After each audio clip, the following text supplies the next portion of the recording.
Is Maine here, the governor of Maine? Are you not going to comply with it? Complying with the state and federal laws. We are the federal law. Well, you better do it. You better do it because you're not going to get any federal funding at all if you don't. And by the way, your population, even though it's somewhat liberal, although I did very well there, your population doesn't want men playing in women's sports. So you better comply because otherwise you're not getting any federal funding. See you in court. Every state, good. I'll see you in court. I look forward to that. That should be a real easy one. And enjoy your life after governor, because I don't think you'll be an elected politician. Hey, what's up, everybody? I am Maxwell Faulkner, and welcome into a Real Falking Sports Podcast. Well, it's official! Men will no longer be able to compete in women's sports. Or so we thought so. In case we missed it, the president of common sense, President Donald Trump, has signed an executive order banning men from playing in women's sports. For all of you on the sane side of reality, like myself, we are all literally jumping for joy. Now, I know these past 4 years of the Joe Biden, Kamala Harris Destroy America presidency was hard to live through. People struggled to put food on their tables, pay for rent, mortgage, gas, etc. People were afraid to walk outside, especially if you lived in major cities like LA, New York, or Chicago because of all the murderers, looting, stealing, and overall rampant crime happening. I mean, when I was living in LA, I saw firsthand a homeless man walking with no shirt on and no shoes on, pissing into a bush while lighting up a crack pipe right in front of a high school in broad daylight. I mean, damn! Talk about multitasking skills, right? I mean, and his aim, man, that must be pretty damn good to not have to use your hands to control that stream. I mean, come on, that's a pure natural. Kind of like the movie The Natural, only it had nothing to do with baseball and had everything to do with multiple illegal acts in broad daylight with no police caring to do anything about it. I mean, it was a really tough time. We even saw 2 wars break out, one in Europe and the other in the Middle East. Pro-lifers were being arrested for peacefully protesting against baby murder. To see thy face, O God of Jacob. O God, let us see a generation. Social media platforms like Facebook, Instagram, Twitter, and even YouTube were censoring conservative content in order to push liberal leftist views into their algorithm. I mean, YouTube just censored me for hate speech after I posted a video saying men should not be able to compete in women's sports. Check it out.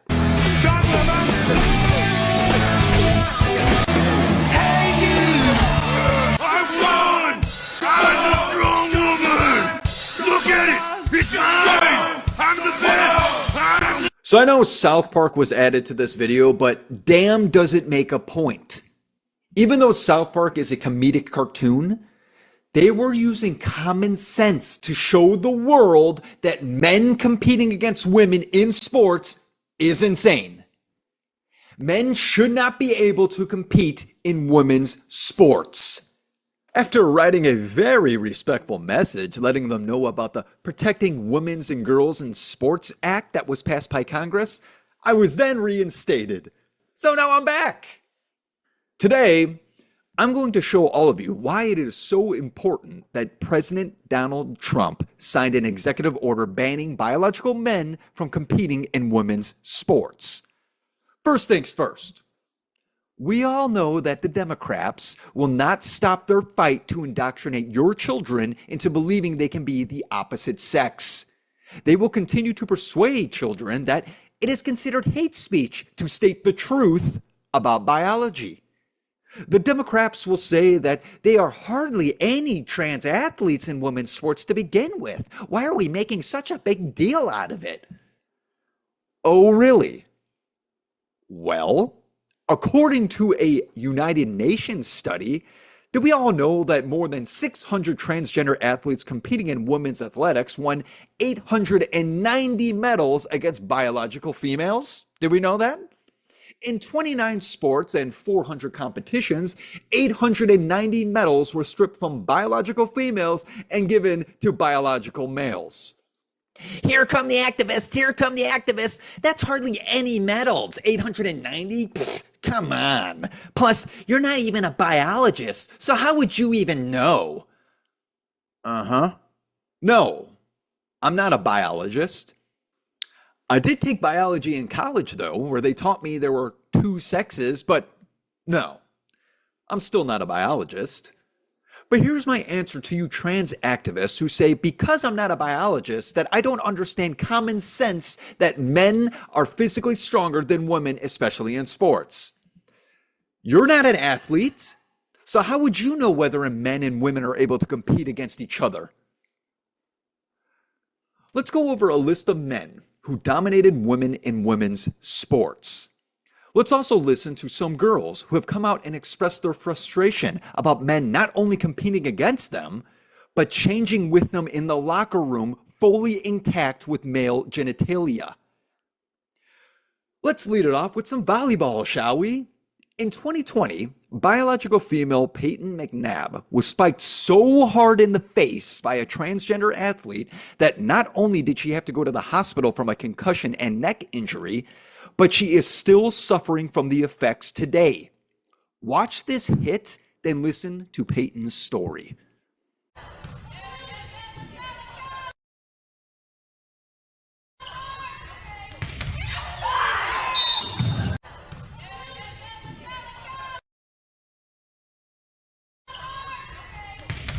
I was severely injured in a high school volleyball game by a transgender athlete on the opposing team.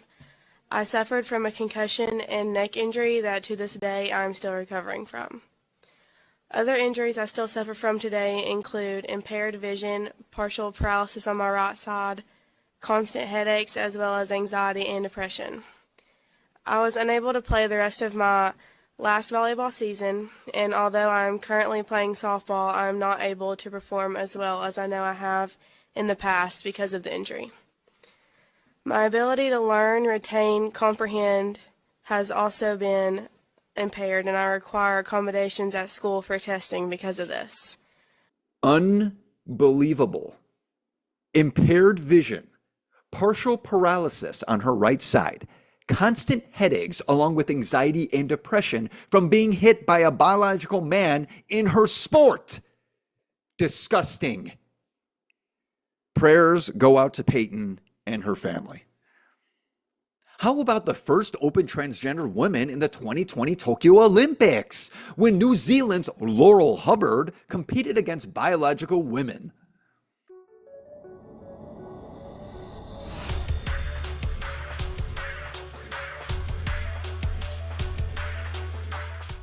He took 7th in the Olympics, thank God, but in 2017, he won a silver medal in the World Championships and won gold in the 2017 and 2019 Commonwealth Championships and won gold in the 2019 Pacific Games, which means, once again, a man stole medals from women, 4 to be exact.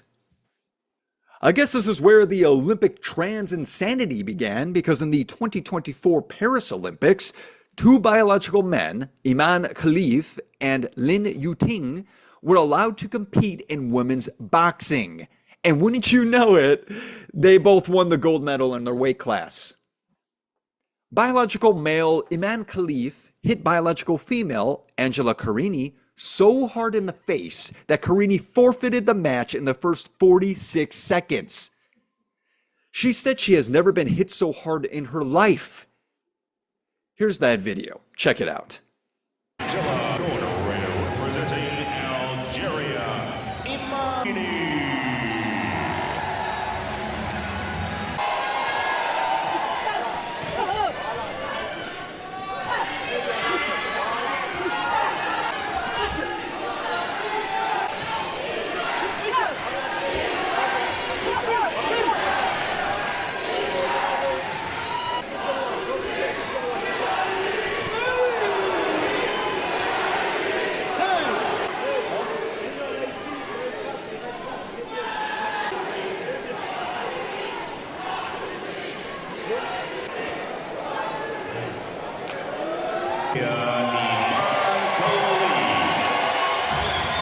Rouge dans le coin bleu, Pour l'Italie, Angela. Oh, by the way, for the people who are on Iman Khalif's side, the test came back and proved that Iman Khalif has XY chromosomes, testicles in his stomach, and a micropenis. So in other words, a man with a tiny penis was able to compete in women's boxing and beat the shit out of girls. And in doing so, he won the gold medal. Insanity. Let's stay in fighting, shall we? Because apparently to the liberal activist out there, men have no upper hand in physical contact sports. Here's the first openly transgender MMA fighter, Fallon Fox. Watch as he fractures a woman's skull and then gloats about it. Do it.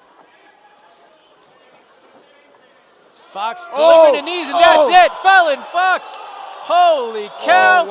Game over. Wow. And a quick finish to our first women's $20,000 championship tournament fight. Your winner by knockout, Fallon Queen of Swords Fox. How you feeling right now? I'm feeling excellent. That was sweet, huh? Did you like that? Yeah!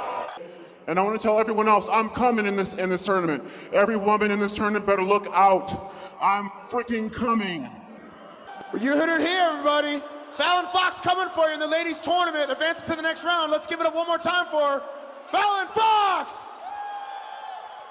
Who can forget when Leah Thomas tied with Riley Gaines in the NCAA Women's Swimming Championship, and the NCAA decided to give Thomas the championship because they wanted a trans athlete to take pictures with it. Let's listen to Riley Gaines explain that instance. But we go back there and the official looks at me and Leah. We're about this far apart, and he says, "Great job, you guys tied. Leah gets the trophy." And so I look at him and I say, "Okay, I understand we tied, and I understand there's one trophy, but what's your thought process as to why Leah gets the trophy?" And he said, "Well, for photo purposes, Leah has to have the trophy, so you can pose with this one, but you go home empty-handed. Leah takes the trophy." Of course, I knew what was happening was wrong, or the disadvantage that we were at, and I knew what was happening in regards to the locker room, being forced to undress in front of a fully intact biological male. I knew that was wrong. But when the NCAA reduced everything that I had dedicated my entire life to, I've been swimming since I was 4 years old, everything that I have dedicated my entire life to, I was reduced to a photo op to validate the identity of a male. And that's when I decided to take a public stand. Hell, even Leah Thomas's ex-teammate, Paula Scanlon, spoke out about having to change in the locker room with a man, but the NCAA told her to be quiet. Check this out. While many of you already know this, what you do not know is the experiences of the women on the University of Pennsylvania swim team. My teammates and I were forced to undress in the presence of Leah, a 6'4" tall biological male, fully intact with male genitalia, 18 times per week. Some girls opted to change in bathroom stalls, and others used the family bathroom to avoid this. When we tried to voice our concerns to the athletic department, we were told that Leah's swimming and being in our locker room was a non-negotiable, and we were offered psychological services to attempt to re-educate us to become comfortable with the idea of undressing in front of a male. To sum up the university's response, we, the women, were the problem, not the victims. We were expected to conform, to move over, and shut up. Our feelings didn't matter. The university was gaslighting and fear-mongering women to validate the feelings and identity of a male. So let's not listen to the concerns of the actual women out there. Let's affirm the guy with a mental disorder fully intact with male genitalia. Shut up, women! Can't you see chicks with dicks matter? Ridiculous. No pun intended. There's countless men competing in women's track and field. I can't show you all of them because there's literally a lot. There's a lot of them. But here's a quick montage of some of them. Check it out.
Let's move on to my favorite sport, basketball, where a high school team had to forfeit at halftime because a biological boy injured 3 girls while playing against them. Check it out.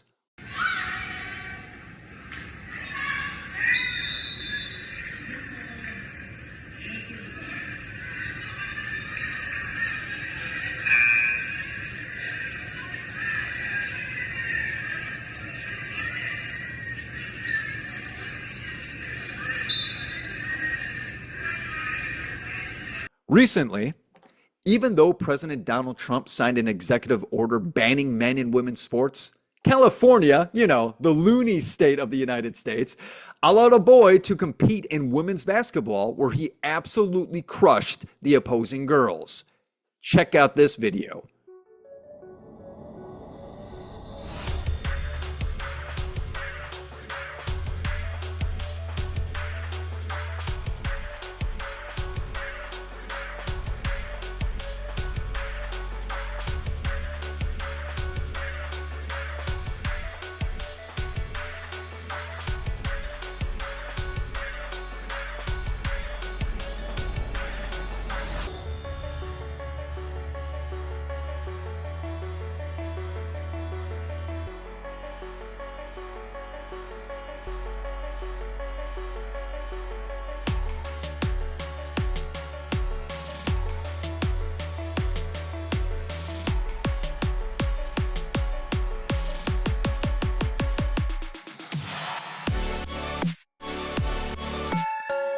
Henry had 29 points in that game as they beat their opponents 59-33. Fun fact here, Henry didn't play in their last game of the season, and go figure, their team ended up losing 56-30. So they won by 26 with a dude on the team, but they lost by 26 when he wasn't playing. The state of Maine also defied President Trump's executive order and allowed a boy to win the women's high jump championships. When confronted by President Trump in a meeting, the governor of Maine, Janet Mills, said, "I will see you in court." Trump had a nice response for her. Check out this video. It didn't go well for her. 2 weeks ago, I signed an executive order banning men from playing in women's sports. Many Democrats are fighting me on that. I hope you continue because you'll never win another race. That's the only thing we're checking. Are they receiving it? Because if they're receiving it, that makes it much worse. If they're not, is Maine here, the governor of Maine? Down here, Are you not going to comply with it? I'm complying with state and federal laws. We are the federal law. Well, you better do it. You better do it because you're not going to get any federal funding at all if you don't. And by the way, your population, even though it's somewhat liberal, although I did very well there, your population doesn't want men playing in women's sports. So you better comply because otherwise you're not getting any federal funding. See you in court. Every state, good. I'll see you in court. I look forward to that. That should be a real easy one. And enjoy your life after governor, because I don't think you'll be an elected politician. Also, Governor Janet Mills stated that President Trump's orders are not to be taken seriously. Really? Okay, let's check out Janet Mills taking things seriously at a drag show.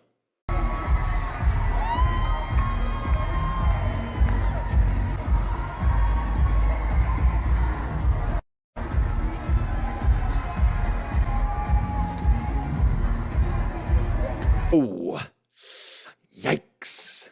Awkward. Now let me make this very clear. I know it sounds like I'm bashing these transgender children, but I want you all to know that I'm not upset by these confused kids. I'm upset at the parents, doctors, counselors, teachers, politicians, and any adult that has convinced these children that they are the opposite sex. These people are deranged, and I feel terrible for those kids that were pushed into believing something that is unnatural. But as far as the grown adults competing in women's sports and changing in women's locker rooms go, yes, I am upset at you, and you are despicable. Your sexual fetish is not more important than the safety and well-being of women. Stay out of women's locker rooms and their sports. President Trump, I want to thank you for bringing back common sense to not only America, but the world. By signing this executive order banning men from competing in women's sports, not only are you doing a great deed for girls everywhere, but you are opening up the eyes of the confused. In these past 4 years, girls were afraid to speak out because they didn't want to be offensive, hateful, or worse, arrested for hate speech. Now, since we have common sense leading our country, we are all not afraid to say the truth. Yes, men are men, and women are women. A man is a biological male with XY chromosomes, and a woman is a biological female with XX chromosomes. That's a fact, and that's the truth since the beginning of time. This is where the activists say, that's your truth. That's your truth. Our truth is how we feel. There is only one truth, people. The truth. And that truth is God's word. We cannot stop our fight on spreading the word of the Bible, which is where common sense, morals, and values originated from. President Trump, I want you to know that there was no better day for you to sign that executive order banning men from competing in women's sports than the day my wife and I brought home our firstborn daughter. When she grows up, we won't have to worry about men taking awards or achievements away from her, or from men changing in the locker rooms or bathrooms with her anymore. Thank you, President Trump, and thank you, America, for waking up and seeing the evil that was being pushed in our nation. Whether you follow Jesus Christ or you don't, believe it or not, God has led you back to common sense. And that's because God is always with you, even when you don't believe He's there.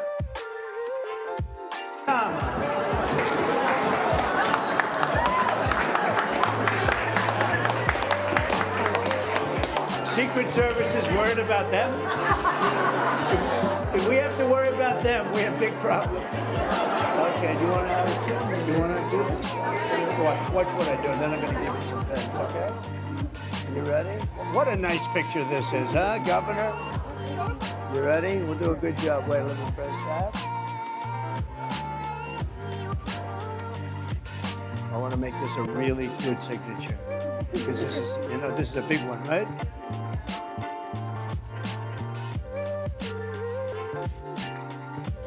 Oh, I think we have a 10. We have a 10. God bless